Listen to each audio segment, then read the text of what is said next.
Saudara sekalian, sekarang kita akan membahas materi hak tanggungan pada bagian yang kedua. Pada bagian yang kedua ini kita akan membahas mengenai tahapan pembebanan hak tanggungan, lalu tahapan pendaftaran hak tanggungan, dan nanti pada akhirnya akan membahas mengenai eksekusi hak tanggungan. Yang pertama kita akan membahas mengenai pemberian hak tanggungan. Proses perjanjian hak tanggungan itu dilakukan melalui 3 tahapan. Sekali lagi, proses pemberian hak tanggungan dilakukan melalui 3 tahapan. Tahap pertama yang diatur dalam pasal 10 ayat 1 adalah didahului dengan adanya suatu janji.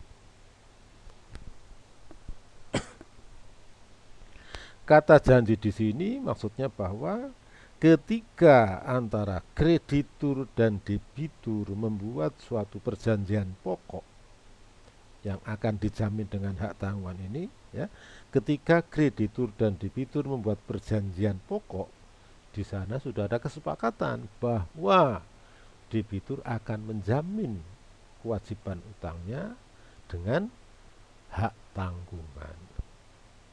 Janji yang seperti ini bentuknya bebas, bisa secara lisan, bisa tertulis, ya, bisa secara lisan ataupun secara tertulis. Janji untuk bahwa perjanjian pokok akan dijamin dengan hak tanggungan. Ini bentuknya bebas, bisa secara lisan, bisa juga secara tertulis. Bahkan dalam teori disebutkan bagaimana kalau ternyata para pihak lupa ketika membuat perjanjian pokok, tidak ada janji untuk memberikan hak tanggungan. Dikatakan dalam kajian teori tidak masalah ketika yang penting pada akhirnya prosedur selanjutnya, prosedur kedua ketiga terpenuhi. Artinya debitur juga mau mengikatkan objek hak tanggungannya, hak atas tanah untuk diikat sebagai jaminan hak tanggungan. Tahap yang kedua adalah tahap pembuatan akta pemberian hak tanggungan atau APHT oleh dan di hadapan PPAT. Dalam Undang-Undang Pokok Agraria disebutkan bahwa semua transaksi atas tanah harus dibuat dengan akta PPAT, sehingga pembuatan jaminan hak atas tanah, dalam hal ini adalah hak tanggungan, juga harus dibuat dengan akta PPAT. Maka untuk membuat jaminan hak tanggungan, tahap selanjutnya adalah dengan membuat APHT, akta pemberian hak tanggungan, di hadapan PPAT. Jadi yang membuat aktanya adalah PPAT. Secara teknis sudah dikeluarkan oleh pemerintah tentang akta PPAT, sehingga PPAT tinggal membeli akta tersebut, kemudian memberikan isian-isian hal-hal yang perlu dituliskan di situ, atau membuat catatan-catatan tertentu, atau mungkin juga mencoret ketentuan-ketentuan yang tidak digunakan, yang tidak dipakai di dalam penjaminan hak tanggungan tersebut. Bisa juga dengan menambahkan uraian tersendiri tentang isi daripada APHT itu. Jadi tahap pertama adanya janji, tahap kedua dengan membuat APHT, akta pemberian hak tanggungan. Di sini ada debitur memang menyepakati menunjuk benda tertentu, tanah tertentu untuk diikat dengan jaminan hak tanggungan. Tahap yang ketiga yaitu tahap pendaftaran hak tanggungan, pasal 13 ayat 1. objek hak tanggungan harus didaftarkan di kantor pertanahan.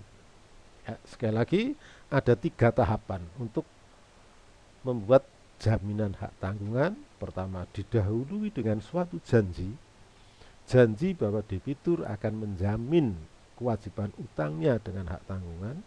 Yang kedua, tahapan pembuatan akta pemberian hak tanggungan di hadapan PPAT. Dan yang ketiga adalah tahap pendaftaran hak tanggungan di kantor pertanahan. Sekarang kita bicarakan tentang isi APHT.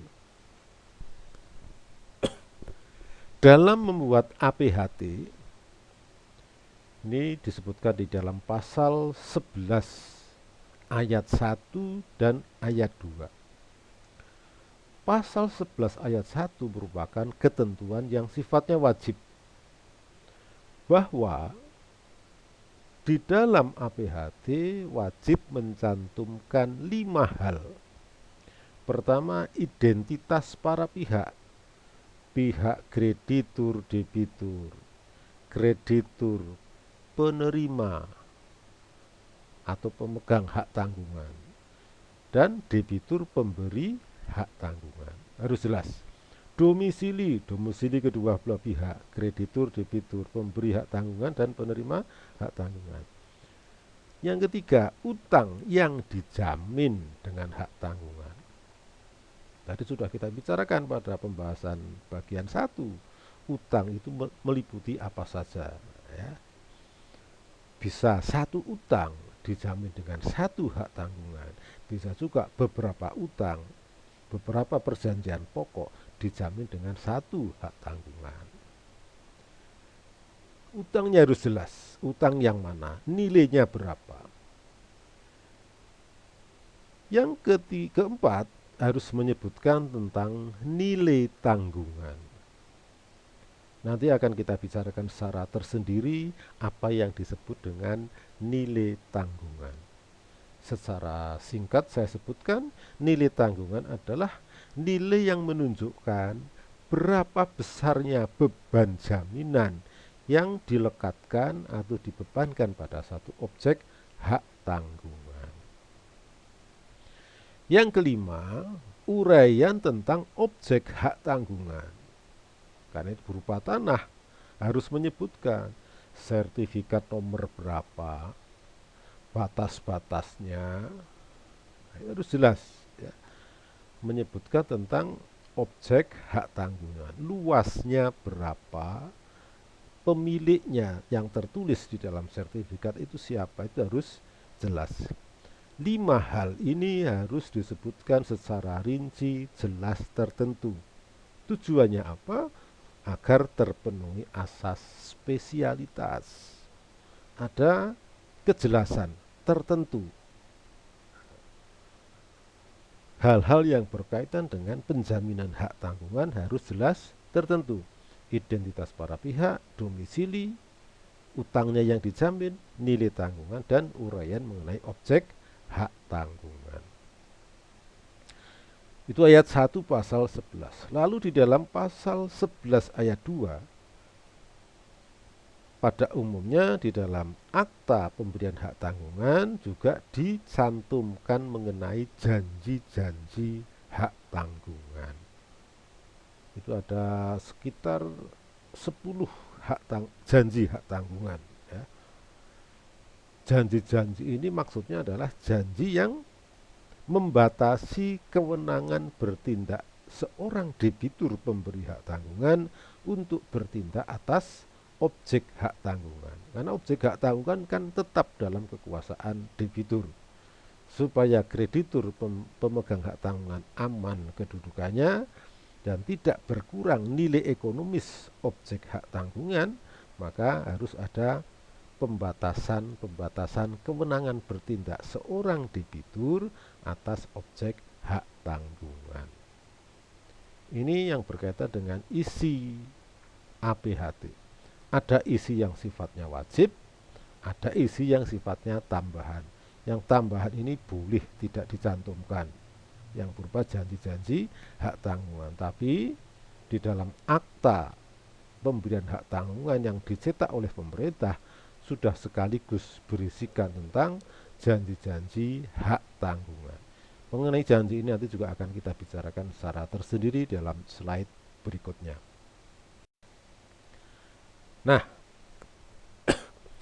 yang perlu kita jelaskan di antara kelima hal wajib yang harus dicantumkan di dalam APHT atau Akta Pemberian Hak Tanggungan adalah nilai tanggungan. Mengenai hal-hal yang lain itu mudah untuk dipahami. Yang dimaksud dengan nilai tanggungan adalah yang pertama, nilai tanggungan ini merupakan nilai yang menunjukkan besarnya beban jaminan yang membebani objek hak tanggungan. Sebagai contoh, satu bidang tanah kira-kira dengan luas tertentu, misalkan nilainya bisa sampai 1 miliar misalkan. Lalu dipasang hak tanggungan terhadap suatu perjanjian kredit sejumlah 200 juta. Sekali lagi, nilai tanah 1M untuk menjamin kredit sebesar 200 juta. Nah, di dalam perjanjian hak tanggungan harus menyebutkan juga nilai tanggungan, nilai yang menunjukkan besarnya beban jaminan yang membebani objek hak tanggungan.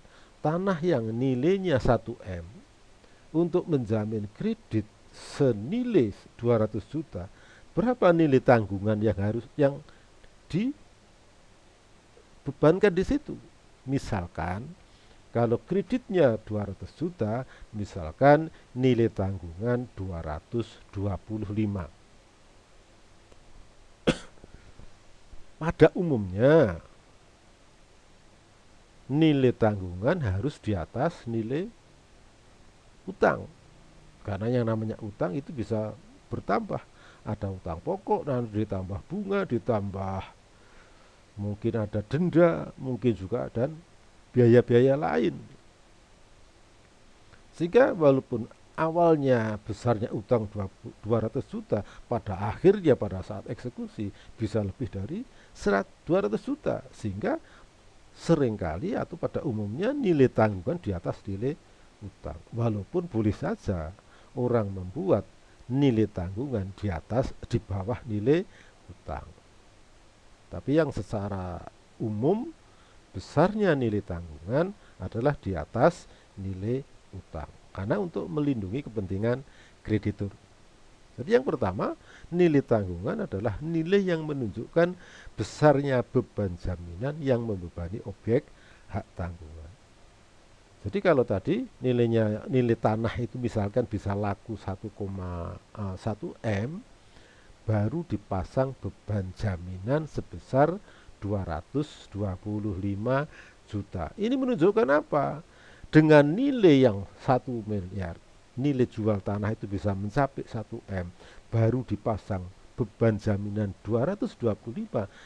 Ini maka atas dasar ketentuan ini menunjukkan bahwa tanah itu masih bisa dijaminkan lagi karena nilainya masih bisa tercover. Itu yang pertama. Yang kedua, nilai tanggungan menunjukkan batas maksimal kreditur memiliki hak preferen atas hasil penjualan objek hak tanggungan. Pada pengertian awal tentang hak tanggungan ini merupakan atau memberikan kepada krediturnya kedudukan yang diutamakan, menjadikan kredit pemegang hak tanggungan menjadi kreditur preferen, kreditur yang di atas kreditur konkuren, mempunyai hak didahulukan. Tetapi hak didahulukannya ini juga dibatasi oleh undang-undang. Sampai berapa banyak? Sampai berapa besar? Sampai sebesar nilai tanggungannya.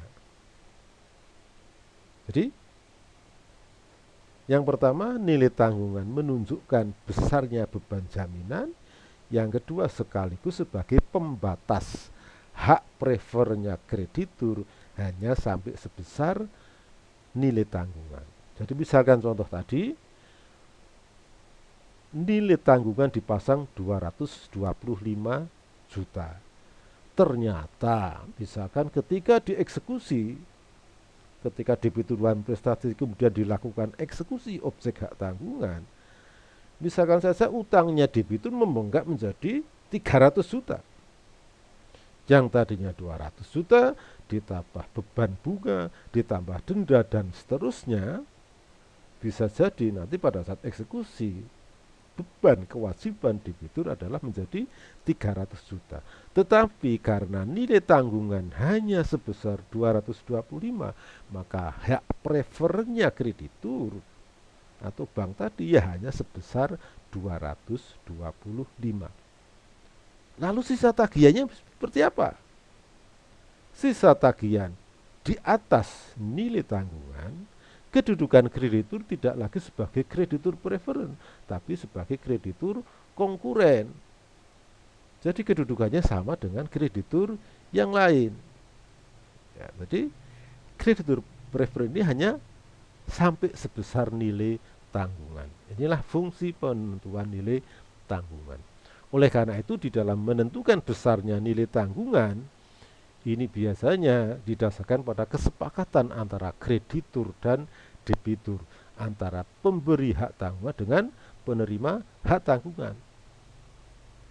Kepentingan kreditur lebih menguntungkan kalau nilai tanggungan menjadi lebih besar, karena hak-haknya menjadi lebih terlindungi. Tetapi kepentingan debitur, kalau bisa nilai tanggungan ini tidak terlalu besar. Karena apa? Besarnya nilai tanggungan nanti juga akan menentukan besarnya biaya pembuatan APHT di hadapan PPAT. Oleh karena itu, biasanya besarnya nilai tanggungan ini merupakan kesepakatan kedua belah pihak antara kreditur penerima hak tanggungan dengan debitur pemberi hak tanggungan. Sekarang kita bicarakan mengenai janji-janji hak tanggungan sebagaimana diatur dalam pasal 11 ayat 2 Undang-Undang Hak Tanggungan. Di dalam pasal 11 ayat 2 ini dapat kita lihat ada 11 janji. 11 janji hak tanggungan. Kalau di dalam hipotek pada masa yang lalu hanya berisikan 4 janji. Ada janji sewa, janji untuk tidak dibersihkan, janji asuransi, dan janji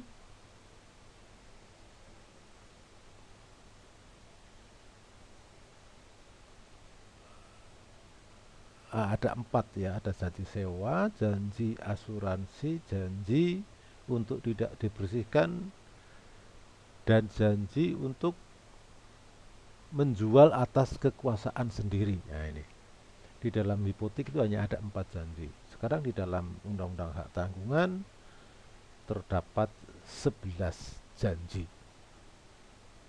Janji-janji ini tujuannya adalah untuk satu sisi membatasi kewenangan debitur untuk bertindak atas objek hak tanggungan, sekaligus bertujuan untuk melindungi kepentingan kreditur. Kreditur penerima atau pemegang hak tanggungan. Yang pertama yang disebut dengan janji sewa. Dalam ayat 2 pasal 11 huruf A disebutkan janji yang dimaksud dengan janji sewa adalah janji yang membatasi kewenangan pemberi hak tanggungan untuk menyewakan objek hak tanggungan dan seterusnya. Jadi ini berkaitan dengan perjanjian sewa. Apakah debitur bisa menyewakan objek hak tanggungan itu dan seterusnya. Nah, nanti silakan dibaca huruf A ya, pasal 11 ayat 2 huruf A. Di sana disebutkan janji yang membatasi kewenangan pemberi hak tanggungan untuk menyewakan objek hak tanggungan dan atau menentukan atau mengubah jangka waktu sewa atau menerima uang sewa di muka kecuali dengan persetujuan tertulis terlebih dahulu dari pemegang hak tanggungan. Untuk melakukan penyewaan, untuk melakukan perubahan perjanjian sewa, untuk menerima uang sewa harus dengan persetujuan kreditur. Yang pertama, janji sewa. Yang kedua, janji untuk tidak mengubah bentuk dan tata susunan objek hak tanggungan. Misalkan di atas tanah yang menjadi objek hak tanggungan ada bangunan rumah. Seorang debitur pada prinsipnya tidak boleh mengubah bentuk ataupun tata susunan rumah itu. Karena apa? Dapat berakibat berkurangnya nilai jual objek hak tanggungan. Jadi, untuk melakukan perubahan bentuk dan tata susunan objek hak tanggungan ini juga harus dengan seizin kreditur pemegang hak tanggungan. Yang ketiga yang dinamakan janji pengelolaan objek hak tanggungan.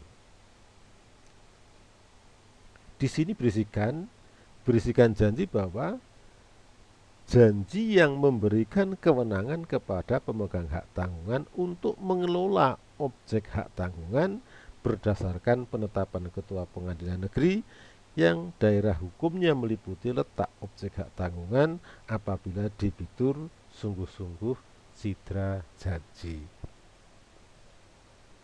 Janji untuk mengelola objek hak tanggungan. Kalau debitur wan prestasi, maka kreditur diberikan kewenangan untuk mengelola objek hak tanggungan supaya objek itu menjadi tidak berkurang nilainya. Ini diperjanjikan pada saat pembuatan APHT yang memberikan kewajiban kepada debitur yang telah wan prestasi tadi untuk menyerahkan hak pengelolaan objek itu kepada kreditur.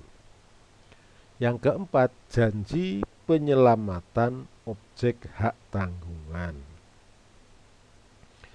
Disebutkan dalam huruf D pasal 11 ayat 2, janji yang memberikan kewenangan kepada pemegang hak tanggungan untuk menyelamatkan objek hak tanggungan jika hal itu diperlukan untuk pelaksanaan eksekusi atau untuk mencegah hapusnya atau dibatalkannya hak yang menjadi objek hak tanggungan karena tidak dipenuhi atau dilanggarnya ketentuan undang-undang.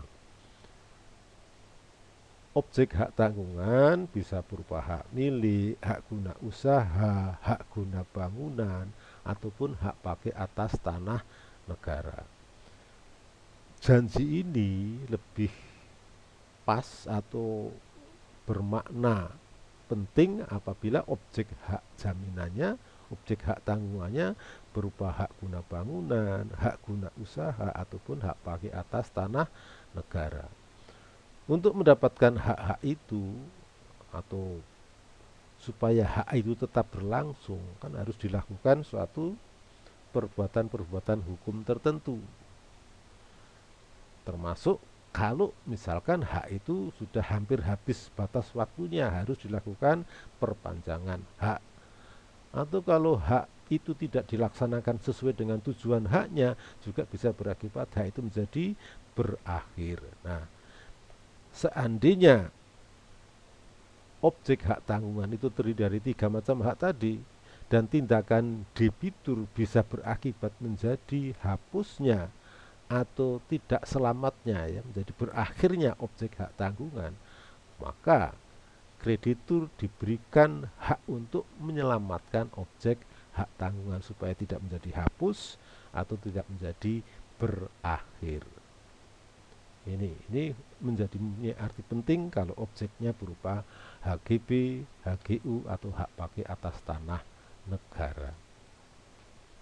Yang kelima, janji untuk menjual atas kekuasaan sendiri. Ini janji yang memberikan kewenangan kepada kreditur untuk melakukan penjualan atas kekuasaan sendiri atau yang dinamakan parate eksekusi apabila debitur wan prestasi. Janji ini merupakan merupakan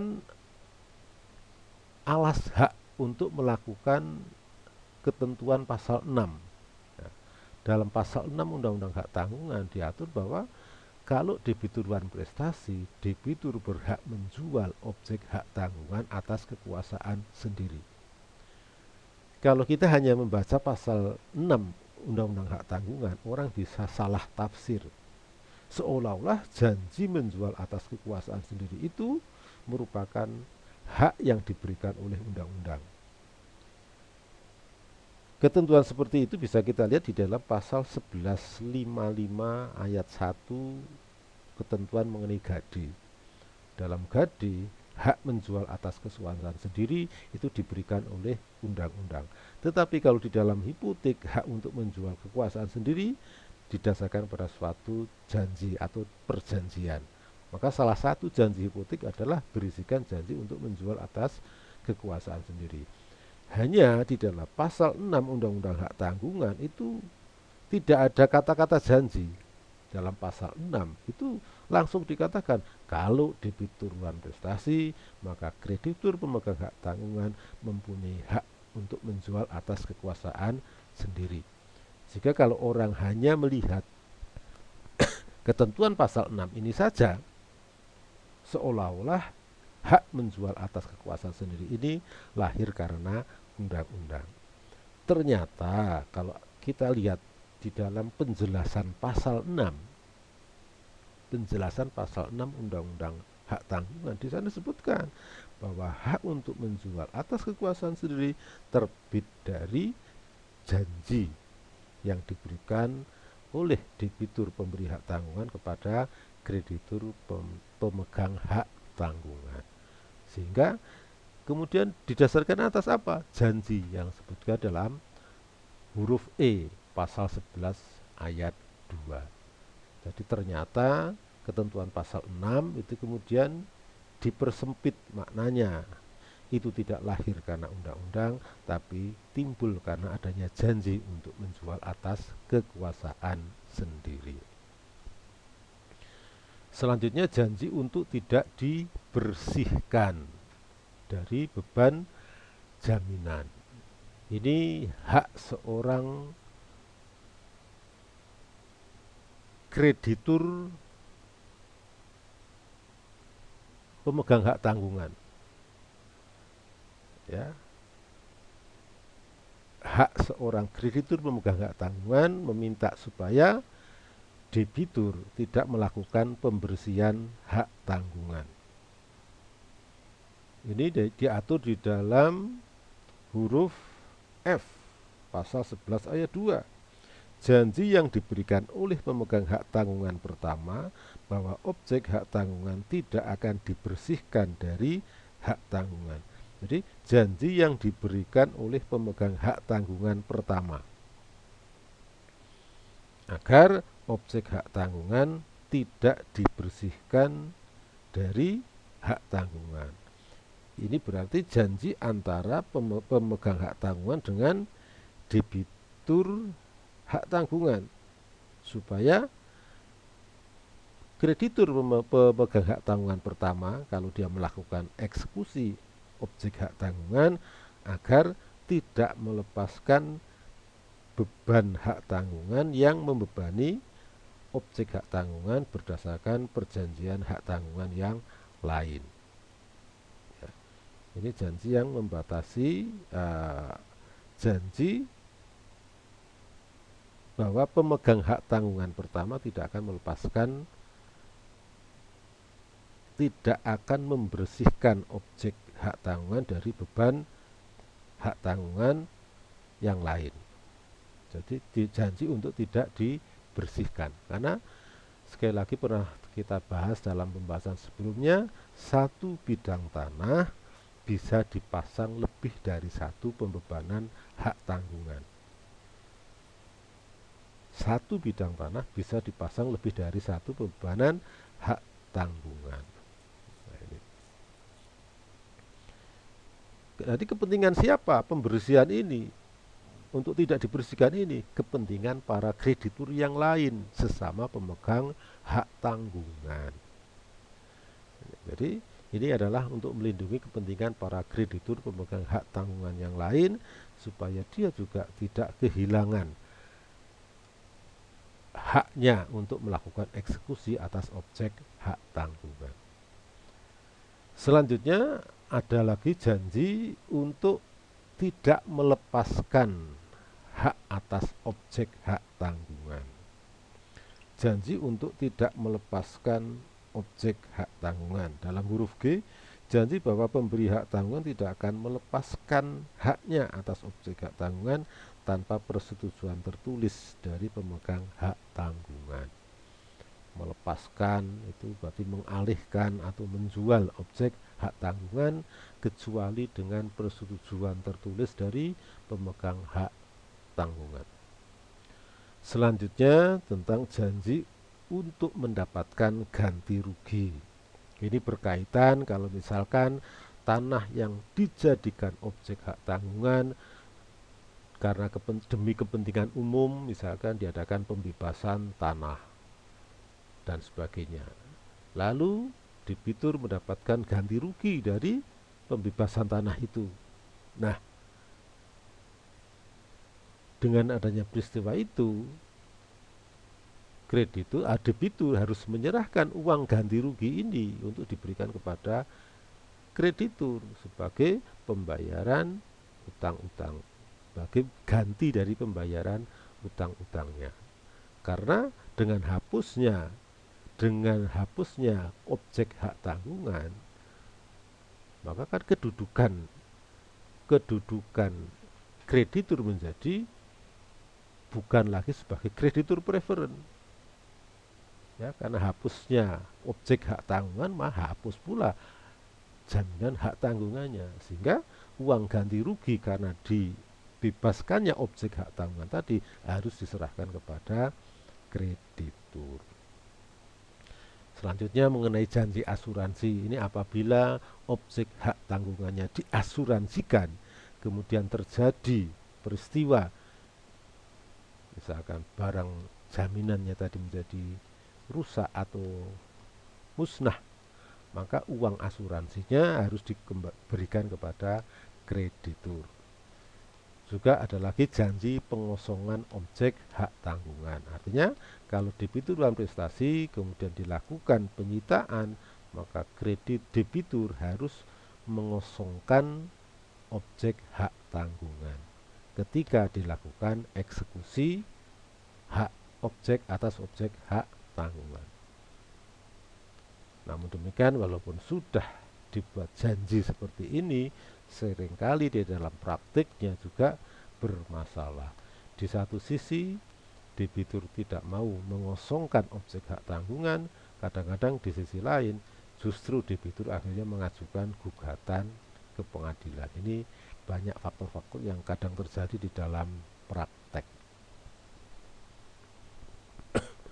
Ada lagi janji yang disebutkan di dalam huruf J apa ini ya, yang saya beri angka 11 ini, janji sebagaimana dimaksud dalam pasal 14 ayat 4. Ini tentang penyerahan sertifikat. Dalam pasal 14 ayat 4, di sana prinsipnya ketika diadakan pendaftaran hak tanggungan, kemudian di dalam sertifikat hak atas tanah itu juga dicatat tentang pendaftaran hak tanggungannya, diberi catatan tentang pembebanan hak tanggungannya. Setelah itu sertifikat harus mestinya diserahkan kepada debitur, pemberi hak tanggungan. Tetapi berdasarkan pasal 11 ayat 2 ini, para pihak bisa memperjanjikan bahwa sertifikat dikuasai oleh kreditur. Sertifikatnya hak atas tanah itu juga dipegang oleh kreditur, dan ini merupakan syarat yang umum.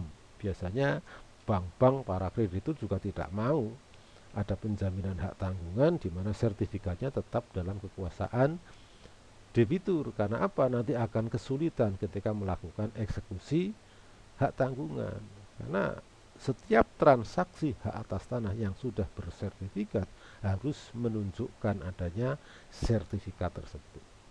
Kalau sertifikat masih dalam kekuasaan debitur, maka kreditur akan kesulitan ketika melakukan eksekusi objek hak tanggungan. Sehingga di dalam prakteknya sertifikat ini pada umumnya diperjanjikan tetap berada dalam kekuasaan kreditur pemegang hak tanggungan.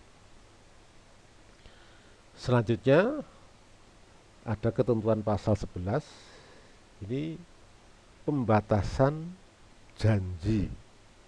Ada yang namanya janji milik ya. Di dalam pasal 12 disebutkan janji yang memberikan kewenangan kepada pemegang hak tanggungan untuk memiliki objek hak tanggungan apabila debitur cedera janji batal demi hukum. Artinya di dalam APHT tidak boleh memperjanjikan bahwa apabila debitur uang prestasi maka seketika karena prestasinya debitur barang jaminan menjadi miliknya kreditur, ini dilarang ya. Ini yang namanya janji milik. Janji milik di dalam perjanjian hak tanggungan dilarang.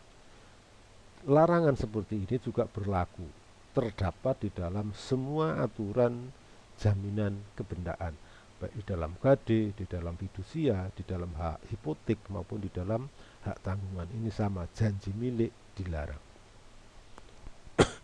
Kewenangan kreditur ketika debitur uang prestasi adalah melakukan penjualan atau eksekusi atas benda jaminan, tapi tidak boleh langsung memiliki. Kalau kreditur ingin memiliki, maka dia harus ikut lelang.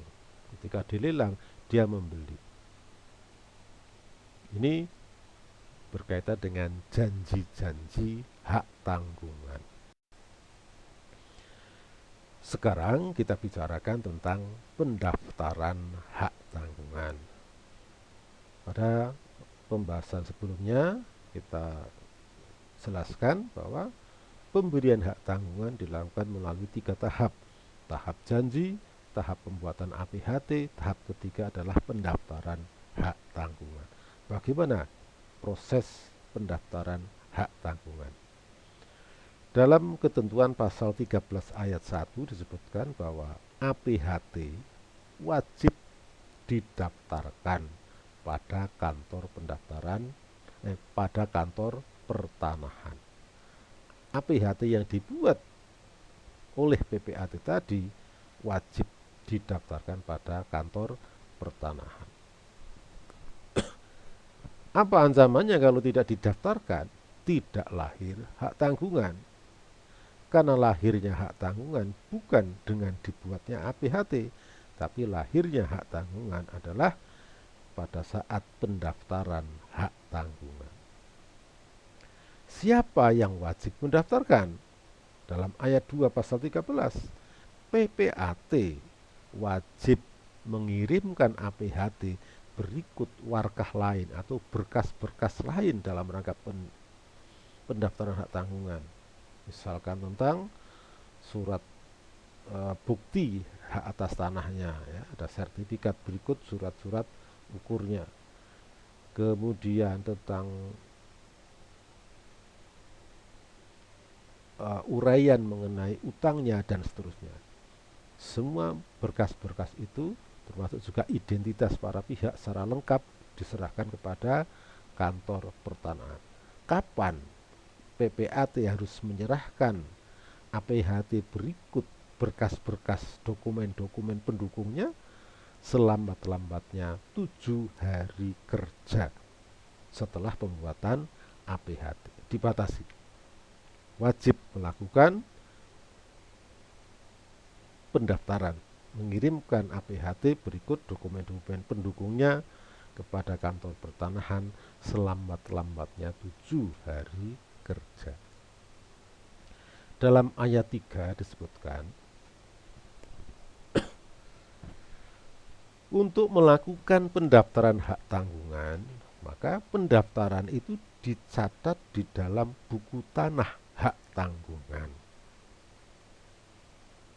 Jadi di kantor pertanahan terdapat dokumen yang namanya buku tanah hak tanggungan. Setiap ada pendaftaran hak tanggungan, maka dibuat buku tanah hak tanggungan. Jadi buku tanah yang mencatat, yang berisikan tentang pendaftaran hak tanggungan. Setiap ada pendaftaran hak tanggungan, maka dicatat di dalam buku tanah hak tanggungan. Selain dokumen berupa buku tanah hak atas tanah, di kantor pertanahan juga ada dokumen yang namanya buku tanah hak atas tanah. Buku tanah hak atas tanah adalah dokumen atau buku yang berisikan tentang hak-hak atas tanah di wilayah kantor pertanahan, di wilayah kabupaten ya. Berikut batas-batas dan hak pemegang haknya. Jadi daftar tanah di wilayah kabupaten terdapat di dalam buku tanah hak atas tanah yang ada di kantor pertanahan. Sedangkan dokumen yang dipegang oleh pemegang hak atas tanah namanya sertifikat tanah. Pendaftaran hak tanggungan dicatat di dalam 3 dokumen. Pertama, buku tanah hak tanggungan. Yang kedua, juga dicatat di dalam buku tanah hak atas tanah. Dan dicatat juga di dalam sertifikat hak atas tanah atau sertifikat tanah. Jadi pendaftaran hak tanggungan dicatat dalam 3 dokumen hukum. Buku tanah hak tanggungan ini yang dibuat ketika ada pendaftaran hak tanggungan, dicatat juga di dalam buku tanah hak atas tanah. Ini memang buku tanah daftar hak-hak atas tanah yang dikelola, yang dimiliki oleh kantor pertanahan, sekaligus dicatat di dalam sertifikat hak atas tanah. Ayat 3. Selanjutnya, tanggal buku tanah hak tanggungan adalah hari ke-7 setelah penerimaan lengkap surat-surat untuk pendaftaran. Sekaligus tanggal buku tanah ini menunjukkan tanggal lahirnya hak tanggungan. Ketika PPAT menyerahkan APHT berikut dokumen-dokumen yang tadi, batas maksimal adalah 7 hari kerja setelah dibuatnya APHT. Ketika diserahkan ke kantor pertanahan, maka kantor pertanahan akan menyeleksi, meneliti apakah dokumen-dokumen pendaftaran hak tanggungan sudah lengkap ataukah belum. Kalau belum lengkap, akan dikembalikan kepada PPAT untuk dilengkapi. Kalau sudah lengkap, maka diterima pendaftaran itu. Lalu untuk mencapai adanya kepastian hukum kapan lahirnya hak tanggungan, ditentukan di dalam ayat 5 pasal 13 ini bahwa pencatatan di dalam buku tanah hak tanggungan adalah hari ke-7 setelah penerimaan lengkap surat-surat untuk pendaftaran hak tanggungan. Sekaligus itu merupakan tanggal lahirnya hak tanggungan. Sehingga di dalam pendaftaran hak tanggungan ini sudah ada kepastian kapan lahirnya hak tanggungan, yaitu pada hari ke-7 setelah penerimaan lengkap pendaftaran hak tanggungan berikut dokumen-dokumen pendukungnya.